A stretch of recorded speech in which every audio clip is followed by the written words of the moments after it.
Hello, I'm Miki Byrne. This is a short story called Swimming in Sunlight. Davy Trescan lay back in the gentle swell. His eyes were closed. The hot sun beat down on his face and it felt great. His skin was pale, but his torso and arms were well muscled, and he used his calloused hands to propel himself round in circles, first clockwise, then anti-clockwise. He was revelling in the warmth and the freedom of floating. "Davy! Davy! Come out now!" The shout cut through his peaceful reverie. It was Beatrice calling from the beach. Christ, not again, he thought. Will she ever stop nagging? You'd think I was 3, not 30. 5 more minutes, okay? He called back. He lifted his head to look toward the beach. He thought the view was much better from the sea than from the land. Ahead of him, the dunes lay in unruly hummocks. The wild marram grass rippled in the gentle breeze. It gave the dunes the look of unearthly, shaggy beasts that had been condemned to huddle in deep and permanent unconsciousness. Davy loved that view. The curving hillocks, the paths that snaked through the sand, the changing strip of salt-faded debris that was left after every receding tide, and the dark asphalt slipway that rolled like a grey carpet into the sea. He smiled at the memory of when he and Warren Penlennick had accidentally let go of the trailer and dinghy.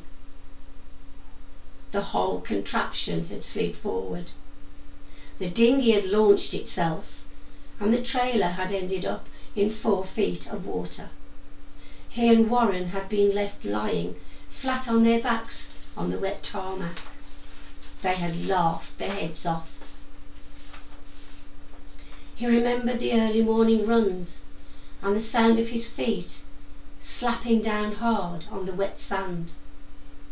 He thought longingly of drinking beer by a flickering fire as the waves rolled and crashed on the shore. Those were the days. "Davy, come on, time's up." It was Mark. "Time's up, time's up," mimicked Davy. "What am I, a hired rowing boat? Come in, number 5, your time is up. Why can't they ever leave me in peace?"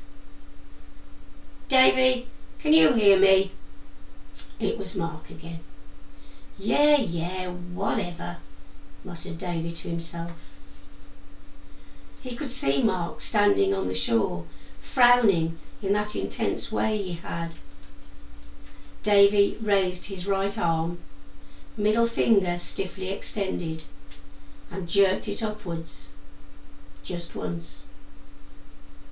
Letting his arm fall, he began a strong backstroke, moving parallel to the shoreline. "Davy, will you stop messing about? Come out, please." Mark was trying to invest his voice with some semblance of authority. He failed.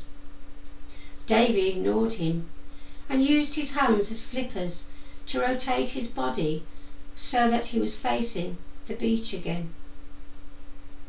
He loved this beach.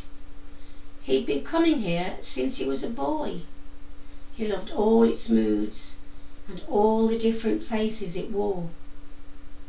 Right now he could see a horse and rider cantering through the foaming wavelets. He saw the synchronized rhythm of the powerful beast and the girl on its back. He found the sight of them beautiful and the rhythmic motion gently erotic. He quickly put thoughts of that nature out of his mind. No point going there. This will freak them, he decided, and plunged under the water, holding his breath and counting for as long as he could. He got to 27. As he surfaced, another startled shout floated across the waves to him. He laughed. Davy turned over and breaststroked back to where he had been looking towards the beach.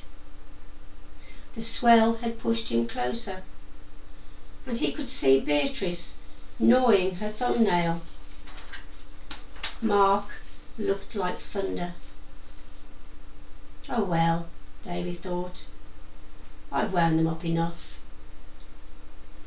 He took a mouthful of water and blew it into the air in a gesture that was both defiant and accepting.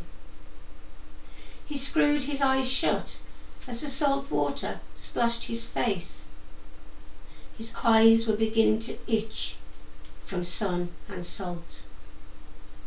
Davy began the slow swim back to the slipway, a look of resignation on his face. On the beach, the two carers stood knee-deep in water. In one practised move, they would lift Davy back into the wheelchair that stood like a dark sentinel where the slipway met the sea.